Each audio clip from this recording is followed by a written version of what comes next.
ఎన్నికల ప్రచారంలో భాగంగా భీమిలి నియోజకవర్గం కొమ్మది అమరావతి కాలనీ రేవలపాలెం పలు ప్రాంతాల్లో వైసీపీ భీమిలి ఎమ్మెల్యే అభ్యర్థి అవంతి శ్రీనివాసరావు ప్రచారాన్ని నిర్వహించారు. ఈ సందర్భంగా ఇంటింటికి వెళ్లి సంక్షేమ ఫలాలు అభివృద్ధిని ప్రజలకు ప్రచారం చేశారు. వాటిలో కలియ తిరిగిన ఆయన ఓటర్లకు కరపత్రాలు ఇస్తూ ఓటర్లను అభ్యర్థించారు. ఈ సందర్భంగా అవంతి మాట్లాడుతూ కార్మికులందరికీ మేడే శుభాకాంక్షలు తెలియజేశారు.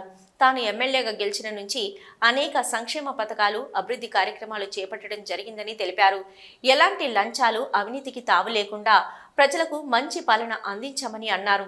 అంబేద్కర్ కలలుగన్న సమాజాన్ని వైఎస్ జగన్మోహన్ రెడ్డి చేసి చూపించారని కొనియాడారు. అందుకే ప్రజలు మళ్లీ ముఖ్యమంత్రిగా జగన్మోహన్ రెడ్డిని కోరుకుంటున్నారని స్పష్టం చేశారు.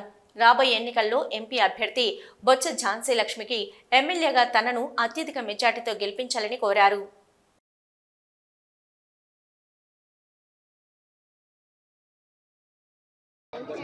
తల్లికి అన్నం పెట్టలేనోడు చిన్నమ్మ బంగారు కాలు చేపిస్తానని చెప్పినట్టు చంద్రబాబు నాయుడు గత 14 సంవత్సరాలు పరిపాలన చేశాడు. ఒక మంచి స్కీమ్ పెట్టలేదు, ఒక మంచి పథకం పెట్టలేదు. మరి చంద్రబాబు నాయుడు పేరు చెప్తే గుర్తొచ్చేది వెన్నుపోట్లు, స్కామ్స్. ముఖ్యంగా అలాంటి వ్యక్తిని మళ్ళీ ఇక్కడ గంటా శ్రీనివాసరావు ఈ 10 ఏళ్ళు ఎక్కడ పోయాడో తెలియదు. భీమిలికి అసలు సంబంధం లేదు. మరి 10 రోజుల నుంచి కొత్తగా దిగాడు రంగంలోకి. దిగి ఏదో ఏసీ కార్లు అలా వచ్చి అలాగా చెయ్యి వెళ్ళిపోయి ఓట్లు వేయించుకుంటున్నాడు. సో చంద్రబాబు నాయుడు గారు కానీ ఆ నాయకులకు కానీ ఎలక్షన్లు అప్పుడు జనాలు గుర్తొస్తారు, నాయకులు గుర్తొస్తారు. ఎలక్షన్లు అయిపోతే మళ్ళీ అందరూ కూడా మర్చిపోతారు, వాళ్ళు మర్చిపోతారు. కాబట్టి చంద్రబాబు గారు ఏం చెప్పినా విశ్వసనీయత లేదు, నమ్మకం లేదు.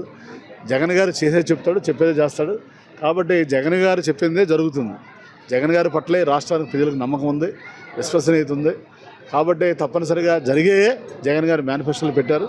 అవన్నీ కూడా మనం చూశారు. 199% హామీలు అమలు చేసిన ఏకైక ముఖ్యమంత్రి దేశంలో వైఎస్ జగన్మోహన్ రెడ్డి గారు.